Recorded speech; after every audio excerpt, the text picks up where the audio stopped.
जो हमारा previous video था उसके अंदर हमने इलेक्ट्रोकेमिस्ट्री का पूरा थ्योरी वाला पोर्शन कंप्लीट कर चुका था। अब हमें बेसिकली क्या है, कुछ क्वेश्चन हमारे पास रह चुके हैं जो कोलोसोव लॉ है, उससे हमें यहाँ पे कुछ क्वेश्चन सॉल्व करना है, फिर हम स्टार्ट करेंगे अपना सॉल्यूशन चैप्टर। देखो मैं एक बात यहाँ पे बोला हूँ कि इलेक्ट्रोकेमिस्ट्री शॉर्ट वेटेज बहुत ज्यादा आता है, मीन 5 मार्क्स से क्वेश्चन आना ही आना है। बेसिकली क्या करेगा, मैं ऑलरेडी कई बार बोल चुका हूँ, सिंपली क्वेश्चन को 5 मार्क्स के क्वेश्चन को हमेशा तोड़ के क्वेश्चन देता है। मीन 2 पार्ट में तुम्हें क्वेश्चन बोला कि स्टेट कुछ भी दे सकता है, कोई डेफिनेशन पूछ लेगा सिंपल, या फिर बोलेगा नर्स इक्वेशन का बताओ ये फॉर्मुला कैसे अप्लाई करेंगे। तो यहाँ पे जो भी हमने थ्योरी अभी तक पढ़ा उसको प्लीज ध्यान से एक बार अच्छे से पढ़ना, क्योंकि अगर उसको अभी नहीं पढ़ोगे ना, दोबारा जब पढ़ने आओगे, मान लो कि 2 से 3 दिन उसको गैप दे दो एंड दोबारा पढ़ने आओगे, सीरियसली बोलो कि ऐसा लगे क्या पढ़ क्या रहा है यार, मैं ऐसा सीरियसली होता है, मजाक नहीं कर रहा हूँ। तो इसलिए यहाँ पे मैं बोलूंगा कि जो भी अभी तक पढ़ रहा हो ना उसको कोशिश करना कि रिवाइज करते रहे, जो भी यहाँ पे कंटिन्यूसली जो भी क्वेश्चन हो रहा है उसको सॉल्व करते रहे। एंड फिर एनसीईआरटी आई होप तो क्वेश्चन सॉल्व कर लिया, अगर नहीं किया एनसीईआरटी क्वेश्चन तो एनसीईआरटी के जो एक्सरसाइज के पीछे के जो क्वेश्चन है मैंने बताया उसको पूरा यहाँ पे कंप्लीट कर लेना। अभी हम यहाँ पे मैं कुछ क्वेश्चन है जो बचा हुआ है कोलोसोव लॉ से, मैं वो करा के फिर मैं चलूंगा अपना सॉल्यूशन चैप्टर को स्टार्ट करूंगा। देखो फैराडे सेकंड लॉ का जो क्वेश्चन होता है वो हमारा उतना इंपॉर्टेंट नहीं होता है, बस उसका डेफिनेशन हमें पता होना चाहिए इनफ है, लेकिन इससे जो क्वेश्चन होता है ना उतना पूछा तो नहीं जाता है। फिर भी मेरे मन में एक क्वेश्चन है कि मैं करा दूं, लेकिन ठीक है तो देखते हैं। तो स्टार्ट करते हैं जो हमारे कोलोसोव लॉ के जो क्वेश्चन है उस पर बेसिकली हम क्वेश्चन देख लेते हैं। 1-2 क्वेश्चन यहाँ पे मैं कंटिन्यू करता हूँ, फिर स्टार्ट करूंगा अपना नेक्स्ट चैप्टर जिसका नाम है सॉल्यूशन। बिल्कुल, तो पहला जो हमारा क्वेश्चन है स्टार्ट करते हैं ना, फर्स्ट क्वेश्चन है। लेटेस्ट से फर्स्ट क्वेश्चन तुम्हें दे दिया, एक्टिविटी द मोलर कंडक्टिविटी, पता नहीं क्या हमारा क्यों इतना हिलता रहता है आजकल, द मोलर कंडक्टिविटी ऑफ 1.5, क्या है ये मैं नहीं बताऊंगा क्या लिखा है, एम सॉल्यूशन मैम बोल के आगे बढ़ो, of solution of an electrolyte is found to be let us से कितना देना चाहिए, इज फाउंड टू, चलो पहले पूरा लैंग्वेज तो लिख लो, इज फिर हिल रहा है पता नहीं क्यों इतना हिलता है, is found to be 138.9 siemens centimetre square, फिर हिल रहा है यार, छोड़ो अगर मैं वहाँ देखने लगा तो वीडियो ही नहीं बना पाऊंगा। मोल इनवर्स तुम्हें गिवन है, पूछा जा बोल रहा है फाइंड आउट करने, calculate the conductivity of this solution, ये तुम्हारे पास बेसिकली क्वेश्चन है। क्या क्वेश्चन, एक बार वीडियो को पॉज करो, खुद से कोशिश करना सॉल्व करने का, इजीली सॉल्व हो जाएगा। सबसे पहले तो ये बताओ, वीडियो को पॉज करके आई होप तो सॉल्व कर लिया होगा, ये क्वेश्चन में क्या क्या गिवन है मुझे यहाँ पे इन्फॉर्मेशन बताओ। सबसे पहले गिवन है द मोलर कंडक्टिविटी ऑफ 1.5, यार ये एम क्या है 1.5, ये जो एम गिवन है ये क्या है, ये हमें बोला है 1.5 मोलर, इंडिकेट फॉर मोलैरिटी। अगर यहाँ पे 1.5 एन अगर एन गिवन होता तो क्या होता, नॉर्मेलिटी गिवन होता। Means the molar conductivity of 1.5 molar solution of electrolyte is found to be 138.9। Means तुम्हारे पास यहाँ पे मोलैरिटी तुम्हें गिवन है, यहाँ पे कितना जो सॉल्यूशन उसका मोलैरिटी तुम्हें गिवन है कितना 1.5 मोलर, एंड तुम्हें वहाँ से बोला जा रहा है the molar conductivity of 1.5 molar, ये बेसिकली एम यहाँ पे अगर एन होता तो नॉर्मेलिटी को इंडिकेट करता, एम है तो मोलैरिटी हमें गिवन है, और जो उसका जो सॉल्यूशन है उसका बेसिकली मोलर कंडक्टिविटी मीन्स माउंटेन एम जो हमें गिवन है वो कितना गिवन है 138.9 siemens centimetre square mole inverse. तुमसे पूछा जा रहा है conductivity, find the calculate the conductivity of the solution. यार कंडक्टिविटी होता क्या यार, कंडक्टिविटी तो फॉर्मूला तो मुझे याद नहीं है, मैंने बोला कप्पा को याद कर, कप्पा को हम क्या बोलते थे, कप्पा को हमने 2 नाम दिया था, एक तो मैं स्पेसिफिक रेजिस्टेंस बोलता था या फिर बेसिकली स्पेसिफिक कंडक्टेंस बोलता था, या फिर हम कंडक्टिविटी बोलता था यार, भूल गया इतनी जल्दी यार। अभी देखो यहाँ पे जस्ट मैंने कुछ टाइम पहले ही बताया था कप्पा के बारे में, एक सेकंड देख लेते हैं। अगर ये सारे टर्म्स अगर नहीं पता होगा ना सीरियसली बहुत ज़्यादा यहाँ पे प्रॉब्लम आने वाला है। मैंने ये टर्म लिखा है, कंडक्टिविटी हो गया, मैंने सारे जितने भी जनरल टर्म्स थे और स्पेसिफिक कंडक्टर्स को कौन इंडिकेट करता है, कप्पा को। तो यहाँ पे मुझे निकालना क्या है बेसिकली कंडक्टिविटी। अब तुम्हें कंडक्टिविटी का सिंबल ही नहीं पता कि कंडक्टिविटी कैसे निकाला जाता है, तो क्या क्वेश्चन सॉल्व करोगे नहीं। तो इसलिए मैंने बोला था जितने भी जनरल टर्म्स उसको प्लीज ध्यान से अच्छे से पढ़ लेना ताकि यहाँ पे कंफ्यूजन ना हो। तो कंडक्टिविटी का सिंबल क्या होता है, कप्पा। मीन्स यहाँ पे मुझे कप्पा फाइंड आउट करना है। यार कप्पा कैसे फाइंड आउट किया जाए, एक तो मुझे मोलैरिटी भी गिवन है और दूसरा मुझे मोलर कंडक्टिविटी गिवन है। अब मैं कप्पा निकालूँ, कैसे निकाला जाए कप्पा। तो याद कर कप्पा निकालने के लिए सिंपली हमारे पास एक फॉर्मुला होता था, मोलर कंडक्टिविटी इक्वल टू हम लिखते थे kappa into 1000 divide by M. याद करो कि हमने देखा था कि अगर मेरे पास जैसे यहाँ पे मोलर कंडक्टिविटी क्या होता है, कप्पा इंटू वॉल्यूम होता था। अगर मेरे पास वॉल्यूम की जगह मुझे मोलैरिटी अगर गिवन होता तो मैं सिंपली यहाँ पे क्या कप्पा इंटू 1000 अपॉन एम, अगर नॉर्मेलिटी होता तो मैं kappa into 1000 divide by M. तो यहाँ पे मुझे क्या गिवन है, मोलैरिटी। तो यहाँ पे कप्पा मुझे निकालना है और मुझे कोई सारे वैल्यूज तो मुझे गिवन है, मोलर कंडक्टिविटी का वैल्यू गिवन है, बिल्कुल गिवन है, मोलैरिटी गिवन है, बिल्कुल गिवन है। सिंपली यहाँ पे एक करके वैल्यू पुट करूँ, आंसर देखो कितना सिंपल होता है। लेकिन सिंपल कब पता चले, जब तुम्हें यहाँ पे सारे टर्म्स का मतलब पता है, फॉर्मुला पता है कि कौन सा फॉर्मुला कब यूज करना है, तब जाके यहाँ पे सिंपल, अदरवाइज सिंपल नहीं है। अदरवाइज तो ये क्वेश्चन को देखते ही बौखला जाए, कंडक्टिविटी निकालू तो निकालू कैसे, क्योंकि हमें पता है जो कंडक्टिविटी होता है वो किसके इक्वल होता है, cell constant means G star multiply by basically क्या होता था 1/r के इक्वल होता था। याद करो फटाफट, सेल कांस्टेंट को हम जी स्टार से भी इंडिकेट करते हैं। अब यहाँ पे तो ऐसा कुछ गिवन है, अब मैं निकालू तो निकालू कैसे, इसलिए हमने वहां पे देखा था कि मोलर कंडक्टिविटी को kappa in 2000 divide by m होता है। इस फॉर्म में से बेसिकली क्या करूंगा मैं, कप्पा को जो कंडक्टिविटी उसका मैं वैल्यू निकालूंगा। इसलिए बोलता कि जिस जैसा क्वेश्चन गिवन, जिस टाइप से क्वेश्चन में इन्फॉर्मेशन गिवन है उस टाइप से हमें फॉर्मुले को अप्लाई करना है। तो मोलर कंडक्टिविटी का वैल्यू मुझे गिवन है 138.9, कप्पा बेसिकली मुझे निकालना है, multiply by 1000 divide bye molarity, molarity तुम्हें गिवन है कितना 1.5, सिंपली इसको क्रॉस मल्टीप्लाई करो तो ये हो गया 138.9 multiply by 1.5 equals to kappa, ये जो 1000 था इसके चरणों में भेज दिया, कितना हो गया 1000। इसको सॉल्व करके 138.9 मल्टीप्लाई 1.5 करो फटाफट, कितना होगा, तो यहाँ पे मल्टीप्लाई करके सिंपली आंसर जो भी आएगा तो वहाँ पर क्या होगा, कंडक्टिविटी का मेरे पास वैल्यू जाएगा। एंड कंडक्टिविटी का ऐसा यूनिट क्या होता है, सीमेन सेंटीमीटर इनवर्स, जो भी यहाँ पे वैल्यू का लिख लेना उसका ऐसा यूनिट कितना होता है, सीमेन सेंटीमीटर इनवर्स होता है। ऐसा यूनिट याद रखना, पहले ही बोला कि कैसे फॉर्मुला को हमने अप्लाई किया, तो समझ में आ गया। तो क्वेश्चन कुछ भी नहीं, एकदम लल्लू सा एकदम क्वेश्चन होता है। जेई मेन्स वो एडवांस में थोड़ा सा आई नो कि हाई लेवल क्वेश्चन आता है, बट मेन्स मैंने सीरियसली बता रहा हूँ लल्लू जैसे क्वेश्चन आता है बोर्ड के अंदर भी। लेकिन फॉर्मुला जो फॉर्मुला ना ये हमें अच्छे से, और फॉर्मुला हमें अच्छे से पता होना चाहिए, और एक एक टर्म्स का हमें मीनिंग पता, अगर मीनिंग पता करो तो फट से यहाँ पे क्वेश्चन सॉल्व कर लोगे, वरना क्या होगा प्रॉब्लम में आता है। नेक्स्ट क्वेश्चन हम देखते हैं बेसिकली, इसमें आयुब तो इसको मल्टीप्लाई करके जो भी वैल्यू का उसका यहाँ पे उसका कंडक्टिविटी का ऐसे यूनिट क्या था, siemens centimetre inverse, mole centimetre inverse बोल सकते हो, या फिर mho MHO mho centimetre inverse, इस टाइप का हमारे पास यूनिट था। तो बेसिकली जो हम ज्यादा यूज करते हैं, मैंने क्या होता है जो सीमन होता है, एस इंडिकेट फॉर सीमन, ये वाला जो यूनिट होता है हम ज्यादा बेसिकली हम इसको यूज करते हैं। बेसिकली है द कंडक्टिविटी ऑफ अ 0.20, क्या लिखा है हम नहीं बताऊंगा, सॉल्यूशन मैं तो एम बोल के निकाल लो, solution of KCl at let us से रूम टेम्परेचर।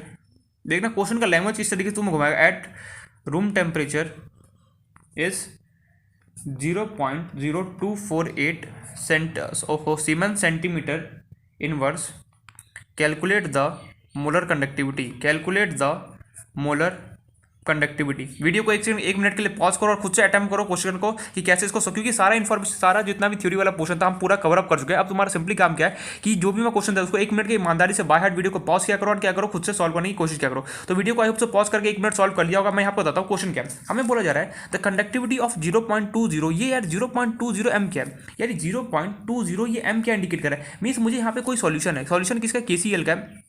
तो KCl जो सॉल्यूशन है वो मेरे पास रूम टेम्परेचर रखा, रूम टेम्परेचर कितना था 25 डिग्री सेल्सियस या फिर 298 के। ये बहुत सारी इन्फॉर्मेशन जो क्वेश्चन मतलब बहुत फालतू होती है जिसे हमें नेग्लेक्ट करना होता है। हमें सिंपली ये बोला जा रहा है कोई KCl सॉल्यूशन है, मेरे पास उसका 0.20 मोलैरिटी गिवन है, मीन्स यहाँ पे मोलैरिटी जो भी इन्फॉर्मेशन गिवन उसको पहले यहाँ पे लिख लो, गिवन लिख के जितना भी इन्फॉर्मेशन यहाँ पे कलेक्ट करो। मोलैरिटी तुम्हें कितना गिवन है यहाँ पे 0.20 मोलर मुझे गिवन है। इसके बाद बोला the conductivity of 0.20 molar solution of KCl eight room temperature is 0.0248, means conductivity मुझे कितना गिवन है इसका रूम टेम्परेचर पे KCl का। तो यहाँ से कंडक्टिविटी इंडिकेट फॉर कप्पा का वैल्यू मुझे गिवन है यहाँ पे 0.0248 7 सेंटीमीटर इनवर्स। अब तुम्हें सिंपली पूछा गया यार मोलर कंडक्टिविटी, अब मोलर कंडक्टिविटी निकालना है। फॉर्मुला क्या होता है मोलर कंडक्टिविटी का, हमारे पास फॉर्मुला होता है total molar conductivity kappa in 2000 divide by m। यहाँ पे कप्पा का वैल्यू कितना मुझे गिवन है 0.0248 multiply by 1000 divide by m। Molarity मुझे कितना यहाँ पे गिवन है 0.2। तो यहाँ से तुम्हारे पास मोलर कंडक्टिविटी की वैल्यू जो भी यहाँ पे मल्टीप्लाई करके जो भी आंसर आएगा वो सिंपली यहाँ पे पुट कर देना। उसका ऐसा यूनिट क्या होगा siemens centimetre square mole inverse, that's it, काम खत्म, एकदम सिंपल। तो कुछ भी नहीं क्वेश्चन में करना होता है, जो हमारे पास बेसिकली जो क्वेश्चन आता है वो एकदम सिंपल आता है। बस क्या होता है हमें लैंग्वेज को पढ़ना है एंड उससे प्रेडिक्ट करना है, मुझे निकालना क्या गया, बस लैंग्वेज से पढ़ो, इन्फॉर्मेशन कलेक्ट करो, सिंपली फॉर्मुला पुट करो, यहाँ पे आंसर देगा। यहाँ पे फिजिक्स या फिर मैथ्स जैसे नहीं कि लैंग्वेज पढ़ा फिर अच्छा इसके पीछे ये निकालो फिर पहले वो निकालो फिर बाद में, मीन बहुत सारा कुछ निकाल के फिर तुम्हें सिंपली नहीं। केमिस्ट्री में डायरेक्ट हमें आंसर मिलता है, फॉर्मुला वैल्यू पुट करो डायरेक्टली तुम्हें आंसर मिले। लेकिन शर्त क्या है कि सारे टर्म्स का मीनिंग पता होना चाहिए, जो इन्फॉर्मेशन गिवन है उसको देख के तुम्हें प्रेडिक्ट करना चाहिए कि हाँ अच्छा ये इन्फॉर्मेशन मुझे ये वैल्यू गिवन दे रहा होगा। नेक्स्ट क्वेश्चन देखते हैं। इसलिए हमारा नेक्स्ट क्वेश्चन है कंडक्टिविटी ऑफ 2.5 10 की पावर -4 और दूँ या फिर छोड़, चलो दे देते हैं। मिथेनोइक एसिड का फॉर्मुला केमिकल कंपाउंड का नेम नहीं पता होगा, ये प्रॉब्लम। चलो मैं लिखा दूंगा मिथेनोइक एसिड इज 5.25 इंटू 10 की पावर -8 सीमेन सेंटीमीटर इनवर्स। तुमसे पूछा जा रहा है calculate the degree of dissociation, calculates it's, दो चीज़ देता हूँ, चलो कैलकुलेट्स इट्स, पहले तो डिग्री मोलर कंडक्टिविटी बता दो, मोलर कंडक्टिविटी, एंड उसका सेकेंड पार्ट है बेसिकली इसके अंदर मुझे डिग्री ऑफ डिसोसिएशन भी बता दो, and also find degree of and also find degree of dissociation. Degree of dissociation indicate for alpha, degree of dissociation. और यहाँ पे गिवन है, यहाँ पे टोडो, यहाँ पे लेटर से तुम्हें गिवन है molar conduct limiting molar conductivity of H plus is equal to, later से मैं देता हूँ 349.5 सेंटीमीटर, सॉरी 349.5 सीमन. अरे यार इसको ये ऐसे लिखा हुआ है 349.5 siemens centimetre square mole inverse. Then तुम्हें गिवन एंड तुम्हें दूसरा limiting molar conductivity of HCOO minus, उसका तुम्हें गिवन है लेटर से 50.5 siemens centimetre square mole inverse. ये तुम्हारे पास क्वेश्चन है. यहाँ पे मिथोनिक एसिड का हमारे पास कंपाउंड का फॉर्मूला क्या, तो वो यहाँ पे मैं लिख रहा हूँ.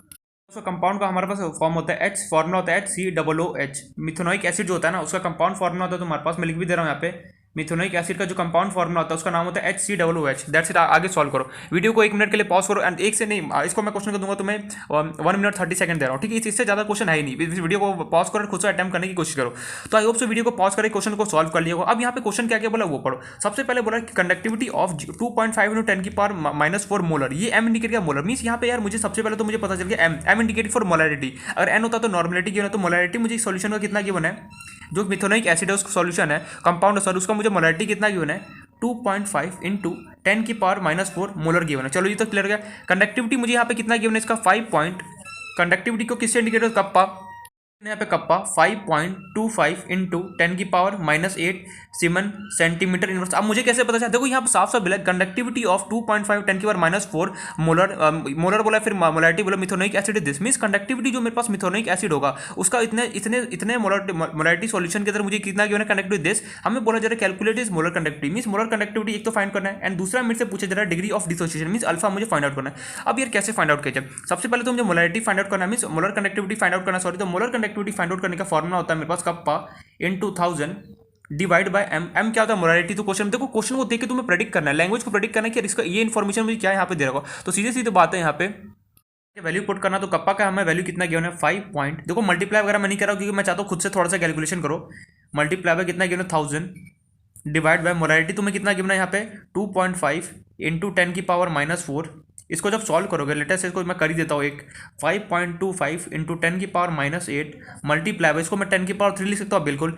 10 की पावर -4 था, मैं इसको ऊपर भेजूंगा कितना हो गया 10 की पावर कितना हो गया 4 डिवाइड बाय कितना हो गया मेरे पास 2.5 मोलर कंडक्टिविटी में फाइंड आउट कर रहा हूँ. तो यहाँ से बेसिकली हमारे पास निकल के आता है ये इन तीनों को सॉल्व करते हैं. तो देखो दो अगर सेम बेस मेरे पास होता है in that case power add होता है मीन्स 10 की पावर 3 प्लस कितना होगा 10 की पावर 4 कितना होगा 10 की पावर 7 एंड ये मुझे गिवन है 10 की पावर -8 मल्टीप्लाई बाय 10 की पावर 7. दो अगर सेम बेस होता है इन दैट केस पावर क्या होता है सिंपली ऐड होता है. तो ये हो गया 10 की पावर -8 प्लस कितना हो गया 7. तो 10 की पावर -8 प्लस 7 करो कितना हो गया 10 की पावर -1.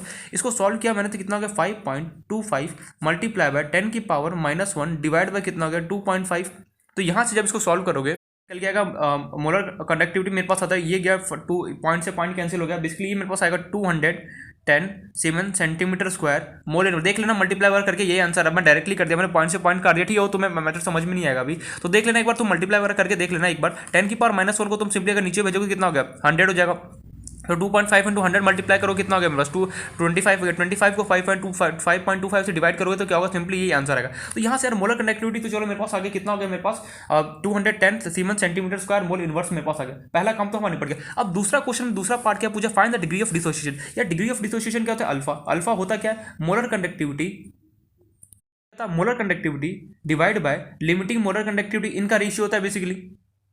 का वैल्यू तो मुझे गिवन है कितना 210. लेकिन यार क्वेश्चन में मुझे लिमिटिंग मोलर कंडक्टिविटी कहीं नहीं गिवन है. लेकिन लिमिटिंग मोलर कंडक्टिविटी ना देके मुझे सिर्फ देखो मोलर कंडक्टिविटी मुझे किसका निकाला मिथेनोइक एसिड का. तो मोलर कंडक्टिविटी ऑफ यहाँ पे लिखोगे मिथेनोइक एसिड जिसका भी निकालना होता है divide by limiting molar conductivity of जिसका भी तुम्हें निकालना होता है किसका मिथेनोइक एसिड. तो तुम्हारे पास molar conductivity of methanoic acid तो आ गया कितना 210 ही आ गया. लेकिन limiting molar conductivity of methanoic acid कैसे निकाल जाए. तो यार यहाँ पे तो मुझे कुछ गिवन नहीं है अब ये, लेकिन ये इन्फॉर्मेशन यहाँ पे गिवन है. इस इन्फॉर्मेशन को कलेक्ट करके सिंपली क्या करूँगा मैं लिमिटिंग मोलर कंडक्टिविटी को निकालूँ. कैसे हमें ऑलरेडी पता है जो लिमिटिंग मोलर कंडक्टिविटी ऑफ मेरे पास जो मिथेनोइक एसिड होता है उसका फॉर्मूला क्या होता है मेरे पास HCOOH होता है. अब जब इसको तुम तोड़ोगे तो क्या क्या प्रोडक्ट बनेगा. तो सिंपल सा बता रहा हूँ फंडा, तोड़ोगे तो क्या क्या प्रोडक्ट बनेगा. देखो जो भी यहाँ पे कंपाउंड गिवन है समझ जाना वो दोनों कंपाउंड बेसिकली टूटने के बाद बन रहा होगा. तो यहाँ से अगर मैं लिमिटिंग मोलर कंडक्टिविटी को तोड़ूंगा तो सिंपली मेरे पास क्या बनेगा, एक तो मेरे पास H+ बन रहा होगा देन दूसरा मेरे लिमिटिंग मोलर कंडक्टिविटी ऑफ क्या होगा एच प्लस बना, जिसका वैल्यू मुझे गिवन है कितना, ठीक है, तो हम बाद में देख लेंगे। Plus limiting molar conductivity of क्या होगा मेरे पास H C double O minus, जब तुम एच सी डबल ओ को तुम तोड़ोगे तो तोड़ने के बाद सिंपली क्या होगा मेरे पास ये दोनों यहाँ पे ये दोनों चीज बन रहा होगा,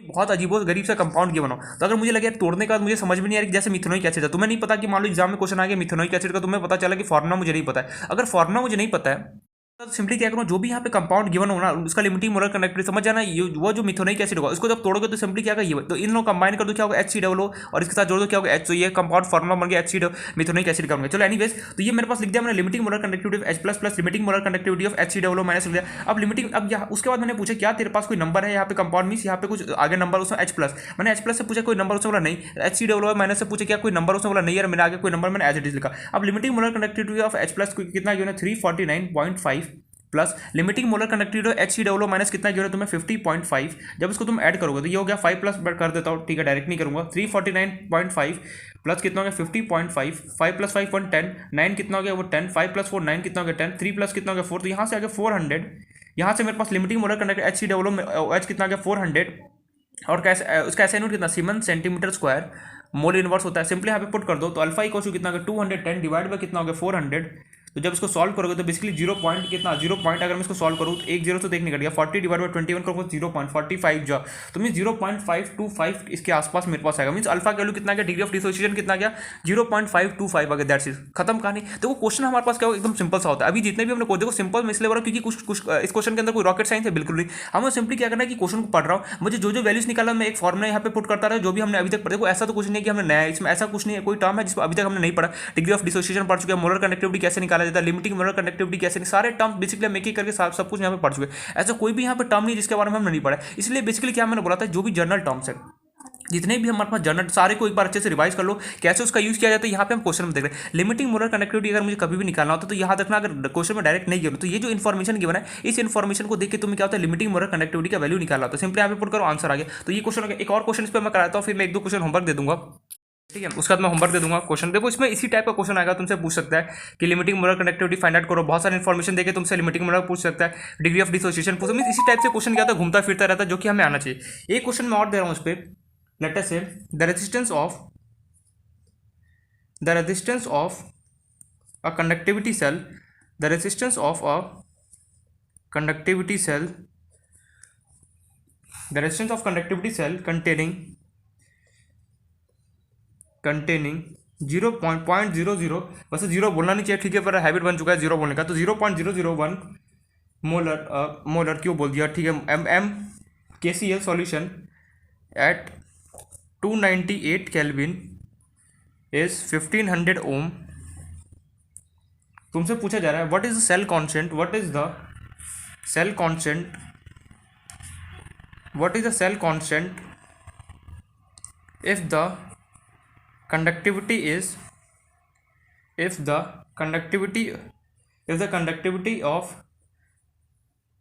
let us say if the conductivity of 0.001 molar KCl, चलो और थोड़ा सा घुमा देता हूँ, KCl solution at 298 kelvin is, देखना लैंग्वेज कितना घुमा, एक लाइन का इसका आंसर है 298 kelvin is 0.146 into 10⁻³ 7 centimetre inverse.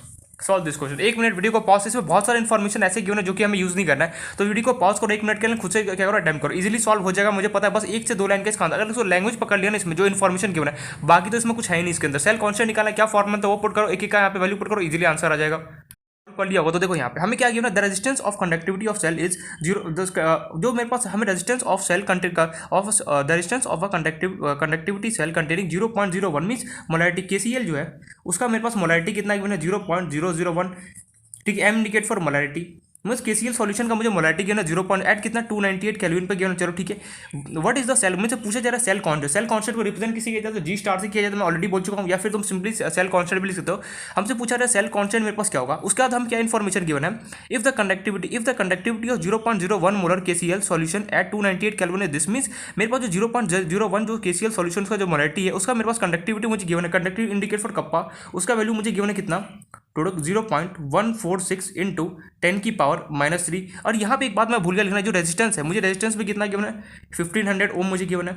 यहाँ पे मुझे पूछा जा रहा है सेल कांस्टेंट निकालो, क्या करना है, क्या एकदम डायरेक्टली फॉर्मूला के अंदर वैल्यू पुट करना है। सेल कांस्टेंट का मेरे पास फॉर्मूला क्या होता है,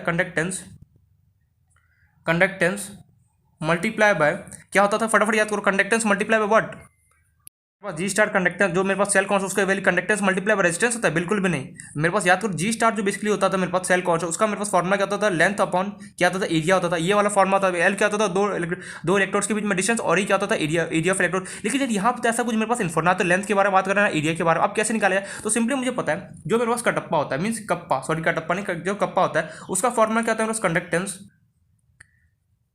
मल्टीप्लाई बाय सेल कांस्टेंट, याद करो। तो यहाँ से अगर मुझे सेल कांस्टेंट अगर मुझे निकालना है, अगर मैं सेल कांस्टेंट अगर मैं यहाँ से निकालना चाहूँगा तो सिंपली क्या होता है, कंडक्टिविटी मुझे यहाँ पे गिवन है, बिल्कुल गिवन है, कितना 0.146। कंडक्टेंस भी, कंडक्टेंस ना देखे मुझे रेजिस्टेंस दिया, कंडक्टेंस का फॉर्मूला क्या होता है 1/r। तो सिंपली मैंने कंडक्टेंस को यहाँ पे राइट हैंड साइड में शिफ्ट किया, तो यहाँ से जो सेल कांस्टेंट था वो मेरे पास कितना निकल के आ गया, कप्पा डिवाइड बाय क्या हो गया, कंडक्टेंस, एक एक करके वैल्यू पुट कर दो। तो कप्पा का मुझे वैल्यू कितना गिवन है 0.146 इंटू 10⁻³ कंडक्टेंस मेरे पास यहाँ पे ना देखे मुझे रेजिस्टेंस गिवन है, तो मुझे पता है कंडक्टेंस किसके इक्वल होता है, 1/r के इक्वल होता है, 1/r। रेजिस्टेंस का मेरे पास वैल्यू कितना गिवन है 1500।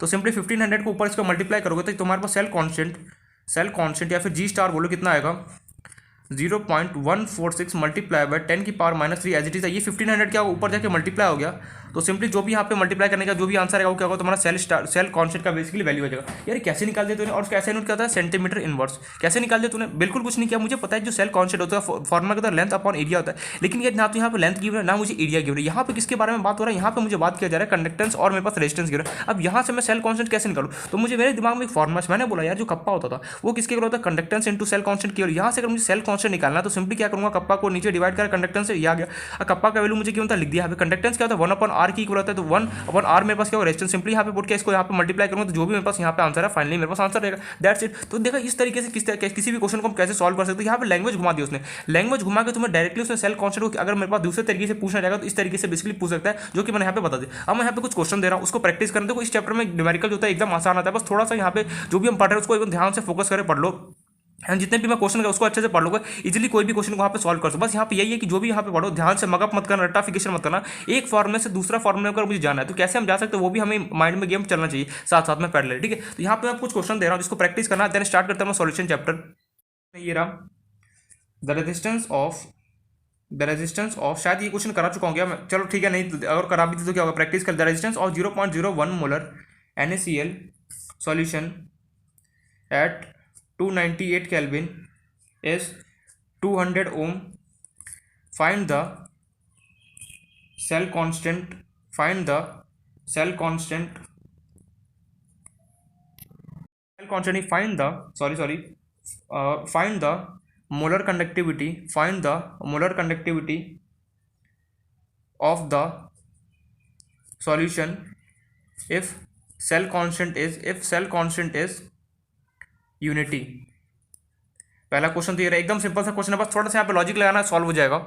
एक बार सोचने पे से मजबूर रमीश, जितने भी फॉर्मूले तुमने यूज किया ना उसको सारा का यहाँ पे यूज करेगा, मैं कुछ हिंट नहीं दे रहा, बिल्कुल नहीं, खुद से अटेम्प्ट करना है क्वेश्चन को, खुद से सॉल्व करना। Next question the value, but ईमानदारी से करना बाय यार, क्योंकि नेट वगैरह से कॉपी कर लोगे ठीक है, अभी समझ में आ जाएगा, बट एग्जाम में कौन बताना हेल्प करना है, और इसलिए बोला कि जितने भी क्वेश्चन दे रहा हूँ उसको खुद से ईमानदारी से कोशिश करो सॉल्व करने क्वेश्चन, जितना भी फॉर्मूला। ऐसा कोई कंसेप्ट है जो कि मैंने यहाँ पे नहीं बता, सारे कंसेप्ट में ऑलरेडी डिस्कस कर चुका हूँ। मीन्स अब हमें करना क्या है, जो भी हमने फॉर्मूला पढ़ा उन सबको हमें यूज करना है यहाँ पर, उसको क्वेश्चन को सॉल्व करना, दैट्स इट, यही तो काम है। नेक्स्ट क्वेश्चन है हमारे पास the value of limiting molar conductivity of, ये limiting molar conductivity of Al2SO4 whole thrice is 858 centimetre square siemens centimetre square mole inverse, and limiting molar conductivity of SO4 2 is 168। एकदम बच्चों जैसा question है ये, तो 168 siemens centimetre square mole inverse. Calculate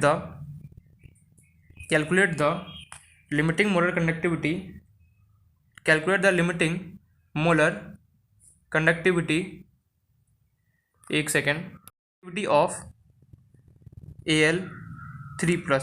ठीक है, solve करना कैसे करेंगे, कुछ मत करना। Al2SO4 को Al2SO4 होल थ्राइस जो है उसको तुम सिंपली तोड़ोगे, तो सिंपली जब इसको तोड़ोगे तो क्या क्या फॉर्म होगा, जो भी यहाँ पे कंपाउंड समझ है ना वो मेरे पास बना होगा। एक तो Al2SO4 होल थ्राइस को जब तोड़ोगे तो एक तो पहला जो मेरे पास कंपाउंड बनेगा वो तो SO4 2- मेरे पास बन रहा होगा। मैं क्यों बताऊँ, मैं ऑलरेडी डिस्कस कर चुका हूँ कि कैसे इसको करना है। 4 3 होल ट्राइस को तोड़ देना, अपने आप समझ में आ जाएगा कैसे इसको सॉल्व करना है। ठीक है, मैं यहाँ पे कुछ नहीं बताने वाला, प्रैक्टिस क्वेश्चन करना है। अगर कहीं पर फिर भी डाउट हो देन इन्फॉर्म करना, फिर हम उसको डिस्कस करेंगे। एक बार बोलो कि डाउट कहीं पर थोड़ा सा भी हेजिटेट मत करना, इसको ऐसे कैसे सॉल्व करेंगे। मन में अगर ये हो गया यार कि डाउट मुझे इतना पूरा चैप्टर डिटेल में बता दे फिर भी मुझे क्वेश्चन सॉल्व नहीं है, तो इसे डरना बिल्कुल नहीं। हो सकता है कि फर्स्ट टाइम सॉल्व करने में थोड़ा सा प्रॉब्लम आ सकता है, बट कंसेप्ट ना एकदम सीख जाना, अच्छे से क्लियर कर लेना, ताकि कभी भी कोई नेक्स्ट क्वेश्चन इससे रिलेटेड आए तो उसमें क्या प्रॉब्लम ना हो। ये पॉइंट बस एक बार ईमानदारी से क्वेश्चन को सॉल्व करना, बाय हार्ट सॉल्व करना, क्योंकि देखो नेट कहीं से भी हेल्प लोगे। अभी तो हो सकता है मैं बार बार इसलिए रिपीट करता हूँ क्योंकि क्वेश्चन को खुद से सॉल्व करने की कोशिश करना। अगर कहीं पर डाउट हो देन इन्फॉर्म करना, छोटा से छोटा माइनर टू माइनर भी डाउट हो ना देन इन्फॉर्म करना, बिल्कुल भी हेजिटेट मत करना। नेक्स्ट क्वेश्चन देखते हैं इस पे। मैंने यहाँ पे इतना कुछ बोल दिया, वीडियो रिकॉर्ड भी नहीं हुआ। अरे यार एक सेकेंड, बाई चांस क्या हो कि मुझसे रिकॉर्डिंग का बटन प्रेस नहीं होता, अच्छा हुआ देख लिया मैंने, वरना पूरा बोल देता और पता चला रिकॉर्ड ही नहीं हुआ। तो सिंपली ये दोनों क्वेश्चन मैंने दिया सॉल्व। पहला जो क्वेश्चन इसमें तुम्हें डिग्री ऑफ डिसोसिएशन निकालना है, अल्फा निकालना है, एंड जो ये सारा तुम्हें यहाँ पे वैल्यू गिवन है। एंड जो सेकंड क्वेश्चन है ना इसमें तुम्हें limiting molar conductivity acetic acid तुम्हें निकालना है, और तुम्हें यहाँ पे सिंपली ये सारे इन्फॉर्मेशन में एकदम। ये क्वेश्चन थोड़ा सा अच्छा क्वेश्चन है, इसको एक बार सोचना, ये थोड़ा सा अच्छा क्वेश्चन इन्फॉर्मेशन वाला क्वेश्चन है, सोचना इजीली क्वेश्चन को सॉल्व हो जाएगा। नेट से कहीं पर भी हेल्प मत लेना, बार बार रिपीट करो, ईमानदारी से क्वेश्चन को सॉल्व हो। थोड़ा सा टाइम लगेगा, भले 5 से 10 मिनट से ज़्यादा मत देना। ऐसा मत करना कोई क्वेश्चन को लेकर एक 2 घंटे तक बैठे हुए नहीं, 5 मिनट के अंदर क्वेश्चन सॉल्व हुआ तो ठीक है, अदरवाइज को स्किप करके आगे बढ़ना। फिर अगर कहीं डाउट हो देन इन्फॉर्म करना, मुझे बताना, मैं क्या करूँगा क्वेश्चन को सॉल्व करके भेज दूंगा, ताकि अभी टाइम उतना नहीं है। अभी हमारे पास इतना टाइम नहीं कि एक क्वेश्चन को मैं 1 घंटे तक लेके बैठा हूं, नहीं। अगर 5 मिनट के अंदर कोई भी क्वेश्चन सॉल्व हुआ इसको ठीक है सॉल्व करना, अगर नहीं सॉल्व हुआ आगे बढ़ देना। कैलकुलेशन का माइनर छोटा सा भी छोटा, देखो सिली मिस्टेक मत करना, इस चैप्टर में सिली मिस्टेक बहुत होता है। यूनिट्स का ध्यान रखना, लास्ट में क्या क्या यूनिट्स लिखा जाता है, इसलिए क्या होगा क्वेश्चन सॉल्व हो जाएगा। नेक्स्ट क्वेश्चन इस पे देखो, तो इस टाइप से बेसिकली क्वेश्चन हमारे पास दे सकता है एग्जाम में। और किस टाइप से क्वेश्चन दे सकता है, थ्योरेटिकल क्वेश्चन आ सकता है। जैसे फॉर एग्जाम्पल थ्योरेटिकल क्वेश्चन ऐसे देखो, define molar conductivity and conductivity, short form लिख रहा हूं, एंड कंडक्टिविटी ऐसे दे देगा, and molar conductivity and conductivity. Theoretical question इस टाइप से दे देता है हमें, डिफाइन करो मोलर कंडक्टिविटी एंड कंडक्टिविटी हमारे पास क्या होता है, एंड दे देगा, and explain variation with concentration के साथ बेसिकली कैसे वेरिएशन करा होगा हम ऑलरेडी डिस्कस। मोलर कंडक्टिविटी को अगर मैं डाइल्यूशन करता हूँ, कॉन्सेंट्रेशन मतलब डाइल्यूशन करो, तो इन दैट केस में क्या क्या वेरिएशन कैसे होगा वो सब कुछ यहाँ पे एक्सप्लेन कर सकना, देखिए एक्सप्लेन करने के लिए पूछ सकते हैं। तो कैसे एक्सप्लेन करोगे हम ऑलरेडी डिस्कस कर चुके हैं, ठीक है। Explain the variation with concentration, इसका मुझे आंसर चाहिए। थ्योरेटिकल वाले क्वेश्चन है इसका भी मुझे आंसर चाहिए। मैं ये जानना चाहता हूँ कि थ्योरेटिकल क्वेश्चन आता है तो तुम इसको कैसे लिखते हो, ठीक है। आंसर तो तुम्हें पता है कि हम ऑलरेडी ये सारे पार्ट डिस्कस कर चुके हैं। जो मोलर कंडक्टिविटी हुआ या फिर कंडक्टिविटी को, उसको अगर मैं डाइल्यूशन करता हूँ क्या क्या उसमें चेंजेस हुआ, क्या क्या इफेक्ट आएगा वो यहाँ पे देखना। ग्राफ अब यहाँ पे मत बोला, जब तक ग्राफ ना बोले ना क्वेश्चन बनाने के तब तक ग्राफ मत बनाना, ठीक है। अगर ग्राफ बोले बनाने के लिए तब तो तुम्हें पूरा यहाँ पे एक एक चीज यहाँ पे एक्सप्लेन करना, अदरवाइज क्या करना मत करना। स्टेट ये कुछ स्टेट कोलोसोफ लॉ इस टाइप से पूछ सकता है। कोलोसोफ लॉ को बेसिकली एक्सप्लेन करो, इसके अंदर और भी दे सकता है कुछ, या फिर ऐसे बोल देगा राइट द, ऐसे देगा write the expression for molar conductivity of acetic acid, molar conductivity of acetic acid at infinite dilution पे, क्या उसका बेसिकली उसका एक्सप्रेशन बन रहा होगा, infinite dilution according to Kohlrausch's law. Infinite dilution पे बेसिकली मैं एक बार लिख देता हूँ पूरा, कोलरॉफ लॉ स्पेलिंग ठीक है देख लेना, थोड़ा बहुत इधर उधर हो जाता है। तो यहाँ पर सबसे पहले तुम्हें स्टेट करना है कोलोसोफ लॉ का डेफिनेशन बताओ, फिर पूछा right the expression of molar conductivity. जो मोलर कंडक्टिविटी था मेरे पास CH3COOH है, उसका मेरे पास अगर इनफाइनाइट डाइल्यूशन करो इन दैट केस उसमें क्या क्या मेरे पास इफेक्ट हो रहा है वो तो मैं यहाँ पे एक्सप्लेन करना है। कैसे करोगे, ग्राफ के थ्रू हम ऑलरेडी देख चुके हैं। CH3COOH जो होता है वो बेसिकली कैसा होता है, वीक एसिड होता है, वीक इलेक्ट्रोलाइट होता है। वीक इलेक्ट्रोलाइट में क्या कैसे कैसे हम उसको सॉल्व किया जाता है हमें ऑलरेडी पता है, इसको एक बार एक्सप्लेन करना। देखो थ्योरेटिकल क्वेश्चन में कुछ भी यहाँ पे दे सकता है, जो भी पढ़ा तो नोट्स में, उससे नोट्स से रिलेटेड तुम्हें कोई भी क्वेश्चन देगा कि डिस्कस द वेरिएशन, ऐसे पूछ सकता है discuss the variation with concentration, कोई भी टर्म दे देगा, लेट अस से मोलर कंडक्टिविटी दे देगा या फिर इक्विवेलेंट कंडक्टिविटी दे देगा, इस टाइप से क्वेश्चन दे सकता है, पूछा जा सकता है। जो भी हमने अभी तक पढ़ा नोट्स में उससे रिलेटेड क्वेश्चन पूछ सकता है। थ्योरेटिकल तो प्रिपेयर रहना, वेल प्रिपेयर रहना, स्टेट कुछ भी पूछ सकता है तो हमें प्रिपेयर होना पड़ा। तो यहाँ पे बेसिकली हमारा पूरा जो चैप्टर था इलेक्ट्रोकेमिस्ट्री वो यहाँ पे कंप्लीट होता है। जितने न्यूमेरिकल्स हो सकता था मैंने यहाँ पे प्रैक्टिस करने के लिए दे दिया, कुछ न्यूमेरिकल अच्छे भी, कुछ मतलब एकदम सिंपल सा भी क्वेश्चन है। अब हमें चलना स्टार्ट करना जो नेक्स्ट चैप्टर, इसका नाम है सॉल्यूशन स्टार्ट। देखो फैराडे सेकंड लॉ का यहाँ पे एक क्वेश्चन मुझे कराना था, लेकिन अभी मैं नहीं कर रहा हूँ, स्किप कर रहा हूँ क्योंकि वो इतना ज्यादा इंपॉर्टेंट नहीं है और वो क्वेश्चन बहुत ज्यादा time consuming, means half an hour तो उसी क्वेश्चन में लग जाएगा, इसलिए मैं उस क्वेश्चन को अभी नहीं करा रहा हूँ। जरूरत लगा कि अगर मुझे लगे कि हाँ फ्राइडे सेकंड लॉ का क्वेश्चन मुझे कराना चाहिए यहाँ पे, तो मैं एक्सप्लेन अच्छे से कर दूंगा। देखो यहाँ पे इलेक्ट्रोकेमिस्ट्री पूरा बाइंड अप करते हैं, अपना चैप्टर पूरा कंप्लीट हो गया। यहाँ पे कुछ चीजें था जो कि मैंने नहीं बताया, मींस कुछ चीजें था जो कि मैंने इन्फॉर्मेशन को स्किप किया, जो मैं ऑलरेडी प्रीवियस वीडियो बोल चुका हूँ। जैसे हमारे पास की लैब के अंदर का मुझे कभी भी किसी को कंडक्टिविटी या फिर रेजिस्टेंस मेजर करना हो तो कैसे मेजर करना, ये सारे टर्म्स हमने स्किप किया क्योंकि हमारे काम का होता नहीं है। वैसे एक बार अगर पढ़ना चाहो तो फिर भी पढ़ लेना, वो अपने ऊपर टोटली चॉइस होता है। अब स्टार्ट करते हैं अपना जो नेक्स्ट चैप्टर जिसका नाम है सॉल्यूशन, वो हमें स्टार्ट करते हैं। देखो यहाँ पे सिलेबस हमारा बैटरीज है ना, बैटरीज के बारे में हमारा सिलेबस में नहीं, ऑलरेडी हम डिस्कस कर चुके हैं बात। तो बैटरीज हमारे पास यहाँ पे रिमूव कर दे सर, तो हम इस ईयर तो बैटरीज के बारे में नहीं पढ़ना है। अब स्टार्ट करते हैं बेसिकली अपना जो नेक्स्ट चैप्टर जिसका नाम है सॉल्यूशन। तो बेसिकली अपना नेक्स्ट चैप्टर जिसका नाम है सॉल्यूशन। ठीक है, ये भी उतना इंपॉर्टेंट मत क्वेश्चन, उतना ज़्यादा वेटेज का चैप्टर नहीं, बट फिर भी यहाँ से क्वेश्चन आना श्योर रहता है। क्वेश्चन तो और हर एक चैप्टर से आता है बेसिकली सॉल्यूशन। 11th क्लास में ना हमें पढ़ा, अब लग रहा है अच्छा 11th यार, इस चैप्टर में 11th आ गया, बार बार 11th वर्ड यूज़ करता है। देखो क्वेश्चन डरना मत, मैं यहाँ पे सारे चीज़ यहाँ पे बताऊंगा जो भी 11th का है। तो 11th क्लास में बेसिकली पहला चैप्टर जिसका नाम होता है मोल कॉन्सेप्ट, वहीं से क्या आपको इस चैप्टर को उठाएगा जिसका नाम है सॉल्यूशन। हमारा सॉल्यूशन होता क्या, तो सबसे पहले सॉल्यूशन हमें पढ़ने से पहले हमें यहाँ पे ये जानना चाहिए कि सॉल्यूशन का रियलिटी में डेफिनेशन क्या होता है, सॉल्यूशन का डेफिनेशन क्या होता है। तो सबसे पहले हम देखते हैं सॉल्यूशन का डेफिनेशन क्या होता है। देखो ये कुछ चीज़ें ना जो जैसे से पढ़ते होगे ना, जैसे से भाई पढ़ना स्टार्ट करोगे ना, क्या होगा कि याद आना स्टार्ट हो जाएगा। अच्छा ये ऐसे होता है, अच्छा ये ऐसे होता है। इलेक्ट्रोकेमिस्ट्री थोड़ा सा क्या था कि डिफिकल्ट चैप्टर बोल सकते हो, मॉडरेट डिफिकल्ट तो नहीं, मॉडरेट बोल सकते हो। बट ये जो चैप्टर बहुत, इसमें बस थ्योरी पोर्शन है, इतना ज़्यादा न्यूमेरिकल्स पोर्शन नहीं है। एक तो न्यूमेरिकल्स यहाँ पे तो लॉ पढ़ना पड़ेगा, वहाँ पर न्यूमेरिकल आ सकता है, बट मोस्टली जो चैप्टर है पूरा न्यूमेरिकल सॉरी थ्योरी बेसिस पे, मीन्स बहुत ज़्यादा यहाँ पे थ्योरी पढ़ना होगा।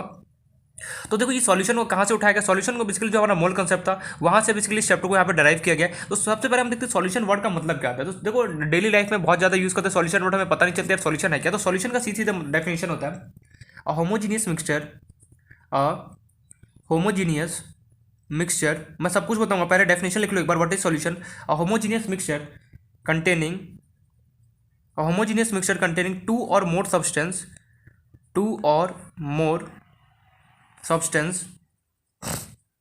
a homogeneous mixture containing two or more substance and which lose their individual identity,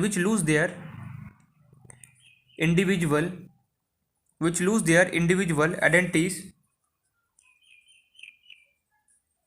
and cannot be, ठीक है थोड़ा हैंडराइटिंग ऐसा हो गया तो उसको कॉम्प्रोमाइज करना, and cannot be separated by a simple method is called solution। लग रहा हो ये बहुत अजीब सा लैंग्वेज, बट जब समझोगे ना तो लगेगा बच्चों जैसा, इज कॉल्ड सॉल्यूशन। ये स्टैंडर्ड डेफिनेशन इसका सॉल्यूशन। ठीक है, ये पॉइंट क्लियर हो गया। दो सॉल्यूशन बेसिकली क्या होता है, होमोजीनियस मिक्सचर। सबसे पहले यार होमोजीनियस मिक्सचर क्या था, पहला ही वर्ड यहाँ पे मैं मार्क आ गया कि यार होमोजीनियस मिक्सचर का मतलब ही नहीं पता मुझे। देखो थोड़ा सा वॉइस मेरा लो होगा, ठीक है, तो उसको कॉम्प्रोमाइज करना। होमोजीनियस मिक्सचर होता क्या है, तो देखो हमारे पास जो मिक्सचर होता है ना, मिक्सचर मतलब कि अरे खाने वाला मिक्सचर नहीं, भैया सॉल्यूशन, जो सॉल्यूशन को जो मिक्स करते हैं उसको दो टाइप से बांटा गया, एक तो होमोजीनियस मिक्सचर कहलाता है एंड दूसरा कहलाता है हमारा नॉन होमोजीनियस मिक्सचर। अब होता क्या इसके बारे में डिटेल में देखते हैं। मिक्सचर जो होता है बेसिकली जो हम मिलाते हैं, मिक्सचर को बेसिकली दो पार्ट में क्लासिफाई किया गया। बचपन से सुनोगे, एक तो होमोजीनियस मिक्सचर बोला जाता है, 10th क्लास में सुनोगे होमोजीनियस मिक्सचर, एंड दूसरा जो बेसिकली जो टर्म होता है जिसका नाम होता है नॉन होमोजीनियस मिक्सचर मतलब मिलाना। किसी भी चीज़ को जब मिलाते हैं ना तो दो तरीके से मिला सकते हैं, एक तो होमोजीनियस मिक्सचर होता है, दूसरा क्या रहता है नॉन होमोजीनियस मिक्सचर। ठीक है, मिक्सचर को हमने मान लो मिक्सचर के एक तरीके से फादर है, इसके दो सन है, एक तो होमोजीनियस मिक्सचर, दूसरा क्या नॉन होमोजीनियस मिक्सचर। अब यार होमोजीनियस मिक्सचर क्या था, होमोजीनियस मिक्सचर होता है जो पूरा यूनिफॉर्मली मिक्स हो जाए। कैसे इसको लिखूँ, uniform, it present in uniform manner, क्या है मैं बता रहा हूँ एक second, it present in uniform manner, और बोल सकते हो ये इसको लिख सकते हो या फिर इसको ऐसे लिख सकते हो कंपाउंड। ठीक है छोड़ो, it present in non uniform manner, बस इतना लिख दो, it present in non uniform manner. क्या होता है सब एक सेकंड बता रहा हूँ, पहले तो इसको लिख लो, साइड में कहीं लिख लेना होमोजीनियस और नॉन होमोजीनियस के बारे में। देखो होमोजीनियस मिक्सचर होता है it present in uniform manner, non homogeneous को बोला जाए it present in non uniform mixture. यार है क्या, तो देखो जैसे होमोजीनियस का मतलब होता है कि तुमने कोई भी कंपाउंड लिया और उसके अंदर कोई भी सॉल्यूशन को मिला, अगर वो पूरे अच्छी तरीके से डिजॉल्व हो जाए, ऐसे मिक्सचर को हम क्या कहलाता है homogeneous mixture. And non homogeneous mixture ये होता है कि तुमने कोई भी सॉल्यूशन लो या फिर कोई भी कंपाउंड, उसके अंदर तुम कुछ भी मिला, वो क्या पूरे तरीके से डिजॉल्व ना हो, उसको वो कैसा मिक्सचर कहलाता है, नॉन होमोजीनियस मिक्सचर कहलाता है। यार पल्ले नहीं पड़ा, मैंने बोला ये काम कर, नींबू पानी ले, अच्छा शुगर का चीनी और पानी का सॉल्यूशन लो। जब चीनी को तुम पानी के इसके अंदर सॉल्यूशन के अंदर डालोगे, देखो होमोजेनियस में उसको मिक्स करोगे तो जो चीनी होता है बेसिकली पूरा डिजॉल्व हो जाता है। क्या चीनी जैसे कुछ टाइम जैसे मिक्सर को घुमाते चलो, स्टेयर करते हो, फिर कुछ टाइम बाद देखोगे जो चीनी होता है बेसिकली पूरा घुल जाता है वाटर के अंदर। तो ये कैसा मिक्सर कहलाएगा? होमोजेनियस। क्यों? क्योंकि यहाँ पे जितने भी पार्टिकल्स है मेरे पास चीनी के, वो क्या होगा, पूरा मेरे पास यूनिफॉर्मली मिक्स हो चुका है। वहीं अगर नॉन होमोजेनियस, जैसे घर से बाहर से एक मिट्टी लेके आओ, ऐसे करना मत बता रहा हूँ, मिट्टी लेके आओ एंड क्या करो, किसी ग्लास के अंदर रखो। जब मिट्टी को तुम मिलाओगे वाटर के अंदर, तो मिलाते जाओ, उसका जो पार्टिकल होगा ना अभी भी मिट्टी पानी के अंदर रहेगा, पूरा मिल नहीं पाएगा। तो ऐसे मिक्सर को हम कैसे मिक्सर करते हैं? नॉन होमोजेनियस मिक्सर करता है। मतलब क्या, सीधे सीधे ये बोलूँ, होमोजेनियस मिक्सर ऐसा होता है, होमोजेनियस मिक्सर का सीधे सीधे मेरे पास ये मतलब होता है कि मैं कोई भी सॉल्यूशन हो, कहीं पर भी किसी भी चीज़ को अगर मिलाऊंगा, अगर वो पूरे तरीके से अच्छे से डिजॉल्व हो जाएगा तो वो कैसा मिक्सर कहलाएगा? होमोजेनियस मिक्सर कहलाएगा। एंड नॉन होमोजेनियस मिक्सर वो कहलाएगा कि अगर मैं कोई भी सॉल्यूशन लेता हूँ, सॉल्यूशन के अंदर मैं कुछ भी अगर मिलाता हूँ, मिलाने के बाद अगर वो मान लो कि पूरे तरीके से नहीं मिलता, इन दैट केस वो कैसा मिक्सर करेगा? नॉन होमोजेनियस मिक्सर करेगा। फॉर एग्जाम्पल घर पर आटा होता है, आटा को पानी में मिलाना, उसको गोल गोल घुमाना, क्या वो पूरे तरीके से वाटर और आटा मिल जाएगा? बिल्कुल नहीं। तो इसलिए इसे होमोजेनियस मिक्सर क्या होता है? जो सॉल्यूशन के अंदर पूरे अच्छे तरीके से मिल जाए उसे हम होमोजेनियस मिक्सर बोलते हैं। नॉन होमोजेनियस मिक्सर वो होता है जो सॉल्यूशन के अंदर अच्छे से मिले नहीं, उसे हम क्या बोलते हैं? नॉन होमोजेनियस मिक्सर बोलते हैं। अब ये इट प्रेजेंट है यूनिफॉर्म मैनर। यूनिफॉर्म मैनर और नॉन यूनिफॉर्म मैनर का मतलब क्या है? जैसे तुमने चीनी का सॉल्यूशन लिया, चीनी और पानी का सॉल्यूशन लोगे, जब उसको तुम मिलाओगे तो देखना हर जगह क्या होगा, चीनी पानी हर जगह तो सेम ही होगा ना, सेम अमाउंट में प्रेजेंट होगा। मीन्स ऐसा तो नहीं होगा कि तुम पी रहे हो, पहला घुट मारा तो तुम्हें लगा यार चीनी पानी का सॉल्यूशन, दूसरा घुट मारो तो यार सिर्फ पानी का स्वाद आ रहा है, ऐसा तो होगा नहीं। मीन जब पूरा ग्लास के अंदर क्या होगा, चीनी और पानी का पूरा सॉल्यूशन यहाँ पे फैल जाएगा, मीन सारे जगह यूनिफॉर्म मैनर में प्रेजेंट होगा। लेकिन यार जो नॉन होमोजेनियस होता है ना, सॉरी यार बोला, नॉन होमोजेनियस जो मिक्सर बेसिकली होता है, उसके अंदर जो हम कुछ भी मिक्स करते हैं ना, वो क्या होता है? नॉन यूनिफॉर्म रहता है। मीन यहाँ पे मिट्टी पूरा अच्छे तरीके से मिला, नीचे बेसिकली पूरा मिट्टी जमा हुआ है, तो ये बेसिकली क्या होता है? नॉन होमोजेनियस मिक्सर के एग्जाम्पल्स होते हैं। जैसे सॉल्ट वाटर हो गया, नींबू पानी ले लो, देन और के एग्जाम्पल, कुछ भी एग्जाम्पल ले लो, ऐसा एग्जाम्पल जो पूरे तरीके से मिल जाए, होमोजेनियस मिक्सर कहलाता है। नॉन होमोजेनियस मिक्सर वो होता है जो पूरे सॉल्यूशन के अच्छे तरीके से नहीं मिलता, उसे हम क्या बोलते हैं? नॉन होमोजेनियस मिक्सर बोला जाता है। दैट्स इट, ये हमारा डिफरेंस होता है। ये एंड होमोजेनियस मिक्सर का एक खास बात होता है कि जहाँ पर भी पूरे सॉल्यूशन के अंदर क्या होगा, यूनिफॉर्म मैनर में प्रेजेंट होगा। मीन हर एक जगह क्या होगा, सेम अमाउंट होगा। मतलब कि एक ग्लास लो या फिर एक टब लो, टब में तुमने बहुत सारे यहाँ पे वाटर लिया और चीनी को यहाँ पे मिला दिया, यहाँ पर देखोगे तो भी वही चीनी और पानी वाटर का सॉल्यूशन, यहाँ पे देखो वहाँ पर भी वही सॉल्यूशन मिलेगा। मीन हर जगह क्या होगा, यूनिफॉर्म में मिलेगा। होमोजेनियस मिक्सर के बारे में डिफरेंस तो क्लियर हो गया होगा। अब हम देखते हैं सॉल्यूशन का रियलिटी में डेफिनेशन क्या है। सॉल्यूशन का डेफिनेशन क्या बोला जाता है? A homogeneous mixture containing two or more substances and which lose their individual identities and cannot be separated by simple method is called solution। यार ये बहुत भारी भरकम सा डेफिनेशन है क्या? देखो पहले इसको तोड़ना स्टार्ट करो। यहाँ से solution homogeneous mixture containing two or more substance, पहले यहाँ तक तोड़ो। एक ऐसा सॉल्यूशन जिसके अंदर दो या फिर उससे ज्यादा सब्सटेंस को मिलाया जाए, दो से कम नहीं होना चाहिए। अरे भैया दो से कम होगा तो यार सॉल्यूशन कैसे रहेगा? सॉल्यूशन होने के लिए या तो तुम दो चीजों को आपस में मिलाओ या फिर दो से ज्यादा चीजों को आपस में मिलाओ। पहला पॉइंट तो क्लियर। और वो मिक्सर कैसा होना चाहिए? यूनिफॉर्म होना चाहिए, मींस होमोजेनियस होना चाहिए। और homogeneous mixture containing two or more substance means ऐसा सॉल्यूशन जिसके अंदर दो या फिर उससे ज्यादा सब्सटेंस क्या यहाँ पे प्रेजेंट हो, and which lose their individual identities. जैसे अब देखो इसका मतलब क्या है, विच लूज देयर इंडिविजुअल आइडेंटिटीज का मतलब क्या है भैया? देखो जैसे तुम शुगर लेके आए, शुगर को तुमने वाटर के अंदर मिला दिया, लेकिन बेचारा शुगर तो पहले सॉलिड स्टेट में था, सॉलिड फॉर्म में होता है ना, शुगर जो चीनी का दाना होता है सॉलिड फॉर्म में होता है। अब उसको जैसे तुम पानी में मिलाओगे, अब बेचारा वो तो लिक्विड फॉर्म में कन्वर्ट, तो अपना आइडेंटिटी लूज कर चुका ना। वही यहाँ पे बात है, विच lose their identity and can not be separated by simple means. अब तुमने शुगर जैसे मान लो चीनी और पानी का सॉल्यूशन मिल गया, क्या तुम उसको सिंपल मेथड से क्या उसको निकाल सकते हो? चीनी को चलो पहले निकाल देता हूँ, फिर मैं क्या कर सकता हूँ, पानी को ऐसा तो निकाल नहीं सकते। ठीक है, अगर तुम्हें चीनी को वापस से अगर तुम्हें बनाना तो क्या करोगे, उसको हीट करोगे तो क्या होगा, चाशनी टाइप का हमारे पास बन जाएगा, फिर उसको ठंडा करोगे, इस टाइप से बहुत लंबा प्रोसेस होगा। लेकिन सिंपल मेथड से तो नहीं निकाल सकते ना, उसे हम बोलते हैं सॉल्यूशन। सॉल्यूशन का सीधे सीधे ये डेफिनेशन, अगर कोई पूछे यार सॉल्यूशन है क्या, तो सीधे सीधे बोलोगे a homogeneous mixture containing two or more substance and which lose their individual identities and can not be separated by simple method is called solution. मतलब कि देखो ये तो रटा रटा डेफिनेशन हो गया। तुम किसी को बोलोगे ऐसा तो बोलोगे अच्छा यार ये तो रट क्या है, लेकिन उसको कैसे समझाओ? उसे बोलोगे ऐसा सॉल्यूशन जिसके अंदर दो या फिर उससे ज्यादा मेरे पास क्या हो सब्सटेंस प्रेजेंट हो, एंड वो कैसे होना चाहिए? होमोजेनियस मिक्सचर होना चाहिए। ऐसे सॉल्यूशन का क्या बोलते हैं? ऐसे का जो सॉल्यूशन होता है उसको हम क्या बोलते हैं? सॉल्यूशन हमारे पास डेफिनेशन होता है।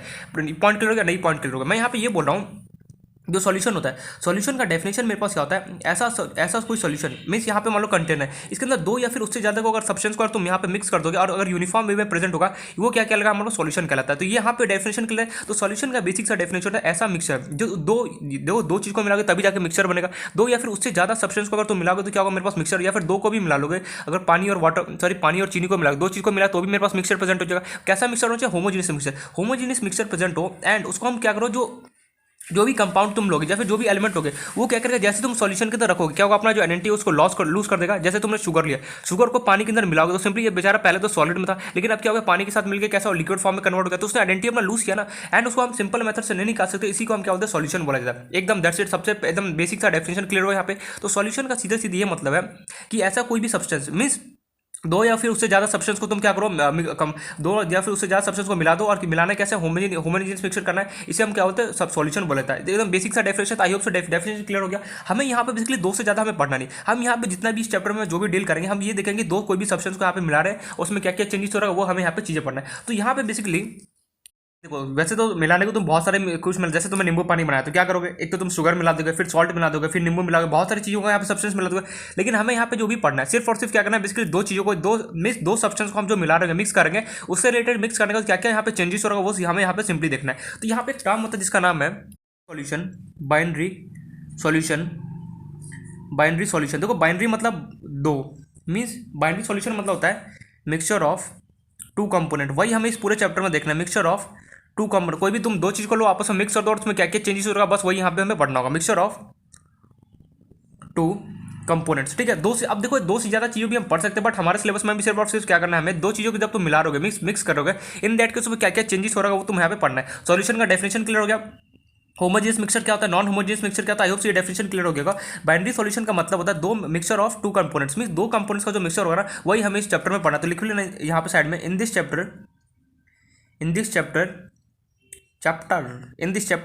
Chapter we deal with binary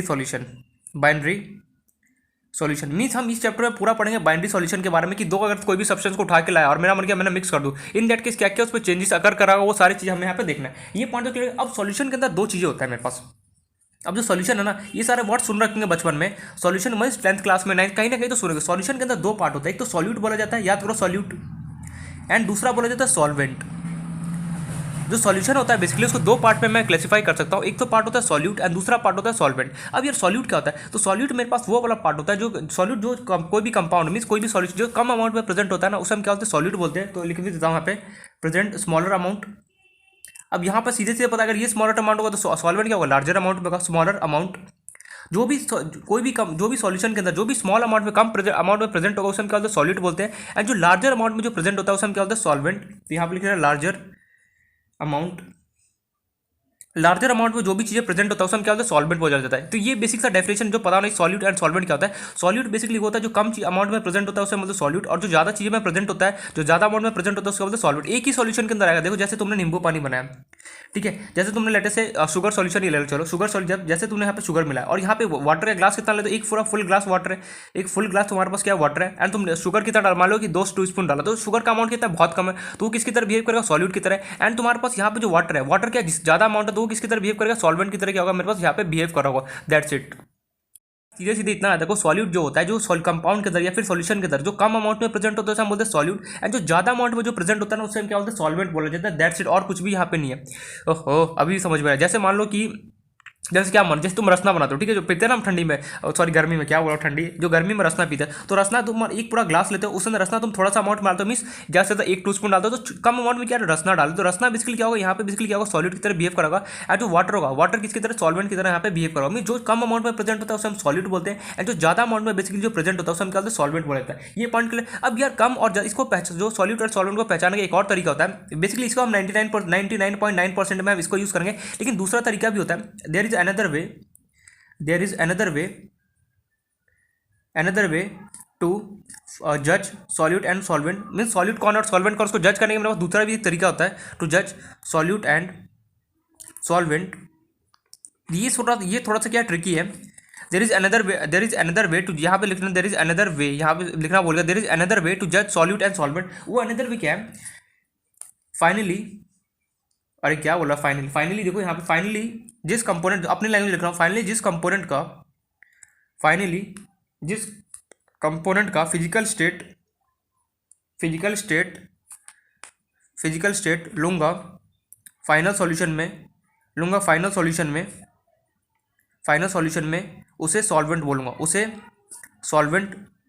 बोलूँगा। यानी क्या है ये, एक सेकंड बता रहा हूँ, एक सेकंड। ये है क्या, दूसरा जो मेरे पास मेथड होता है, पहला तो मेरे पास ये मेथड होता है सॉल्यूट एंड सॉल्वेंट को पहचानने का, कि जो कम अमाउंट में प्रेजेंट होगा वो सॉल्यूट होगा, एंड जो ज्यादा अमाउंट में जो प्रेजेंट होता है उसमें क्या होता है, सॉल्वेंट बोला जाता है।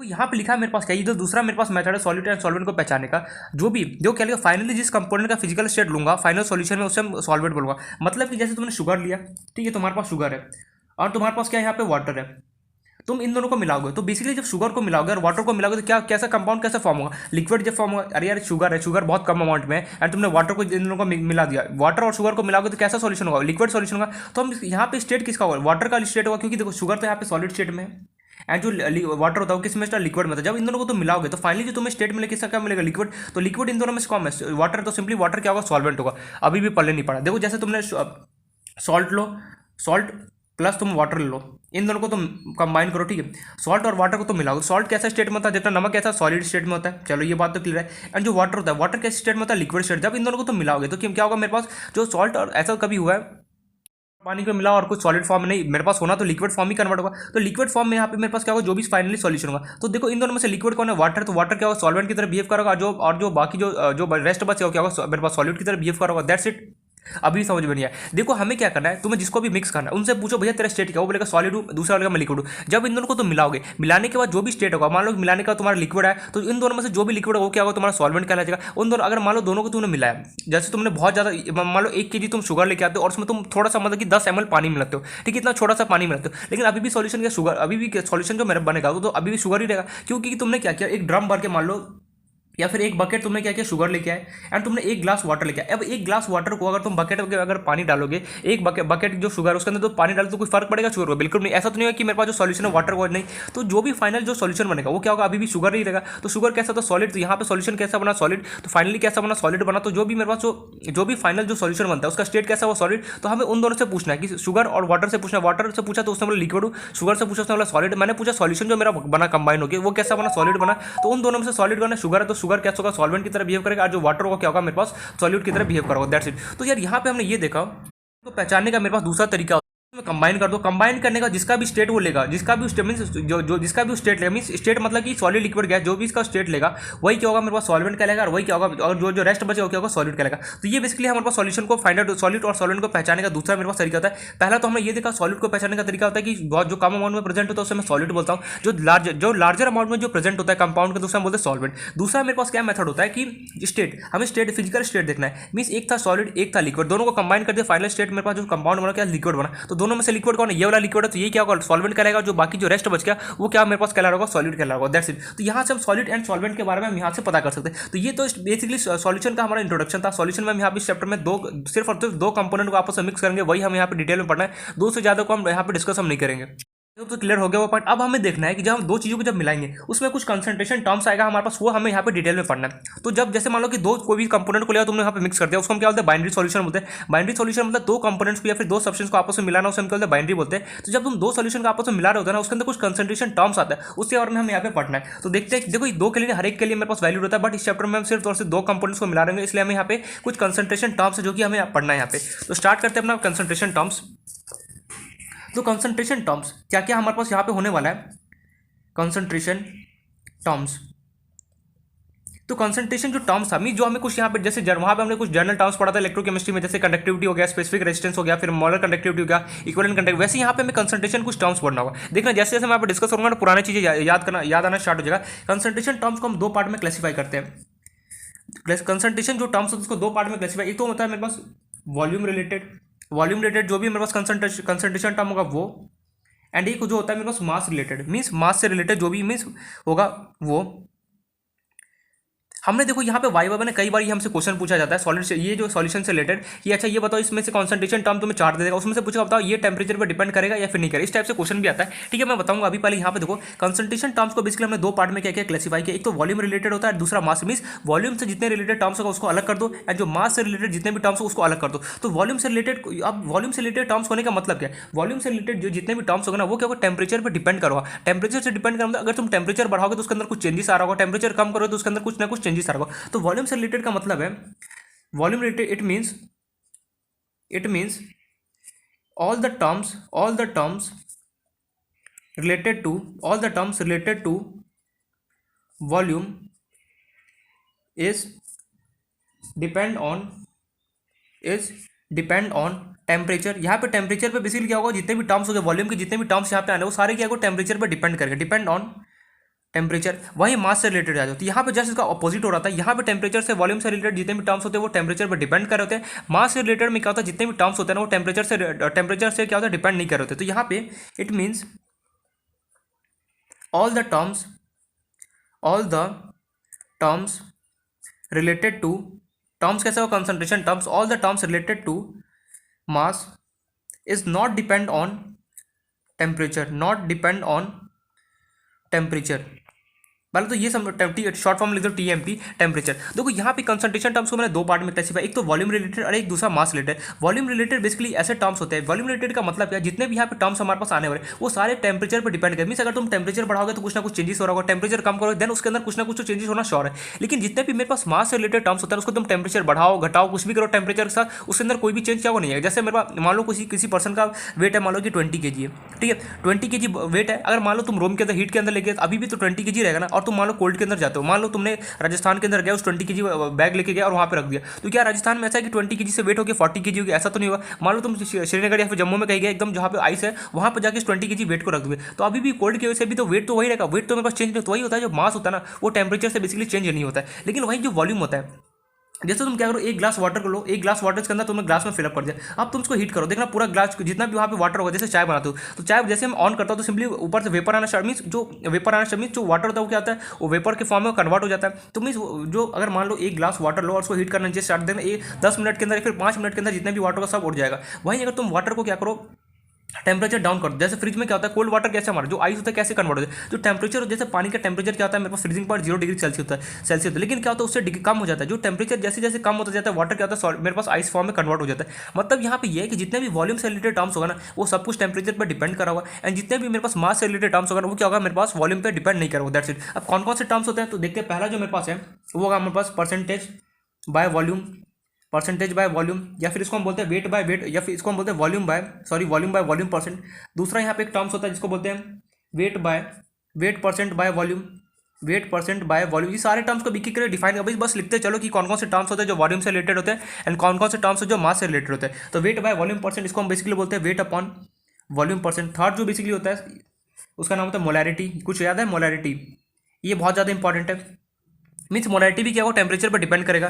देन फोर्थ जो बेसिकली टर्म होता है डी वो होता है हमारे पास नॉर्मेलिटी, मोलैरिटी हो गया नॉर्मेलिटी हो गया, ये सारे जो टर्म्स होते हैं ना ये सब ये चारों टर्म्स बेसिकली टेम्परेचर पे कैसे डिपेंड करते हैं। एग्जाम में कई बार ऐसा क्वेश्चन आता है तो मैं यहाँ पे 4 ऑप्शन देगा, बोलेगा कि which of the following terms are dependent on temperature, तो सिंपली जो मोलैरिटी हो गया तो उसको टिक कर सकते हो, नॉर्मेलिटी अगर होगा तो वो वेट बाय वॉल्यूम परसेंट हो गया, फिर वॉल्यूम बाय वॉल्यूम परसेंट हो गया। अब पूछा जाता है ये कि एग्जाम कई बार वाइवा में ये भी हमसे क्वेश्चन पूछा जाता था कि जो मोलैरिटी है वो तो बोलते हैं कि टेम्परेचर पर डिपेंड कर, कैसे मोलैरिटी बेसिकली टेम्परेचर पर ऐसे डिपेंड, जैसे तुम टेम्परेचर इंक्रीज करोगे उसका जो वॉल्यूम होता है क्या होता है बढ़ना स्टार्ट हो जाता है, जैसे तुम टेम्परेचर को डिक्रीज करोगे उसका तो वॉल्यूम होता है क्या तो घटना स्टार्ट हो जाता है। कैसे होता है वो हम आगे देखें। तो 4 टर्म्स बेसिकली होता है जो कि आगे टेम्परेचर पर डिपेंड कर होते हैं। वही हमारे पास मास के कुछ टर्म्स होते हैं, जैसे पहला टर्म होता है इसमें परसेंटेज बाय मास, मीन्स हम इसको कुछ नहीं एकदम सिंपल, इसका नाम बहुत डरावने बट रियलिटी में बहुत सिंपल होता है, परसेंटेज बाय मास, या फिर इसको बोलते हैं wait percent, weight by weight बोल दो। और देन सेकंड होता है मोल फ्रैक्शन, याद आ रहा है कुछ मोल फ्रैक्शन, ये भी डिपेंड नहीं करता टेम्परेचर पर। थर्ड जो बेसिकली टर्म होता है मोलैरिटी नहीं मोलैलिटी ली,